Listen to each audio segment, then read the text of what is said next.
Hi, everyone. Thanks for joining me today. We're going to have fun. We're going to play arts and crafts. That's why I started this slideshow with some origami on there, because we're going to use our hands, at least watching on the videos, watching me do it. There are a wonderful array of foot care pads and inserts and shoe modifications that you can buy or have done professionally, but we're in the field every day. And so I wanted to show you some techniques of things you could do while you're with your client and address some of the painful issues that they may be having trouble with.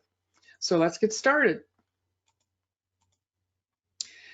This is what we're going to cover: hammer toes, bunions, shoe modifications, lacing options, insert modifications, interdigital pads, and the MediPlast moldable device. So we're going to cover quite a bit, but I think it's going to be fun.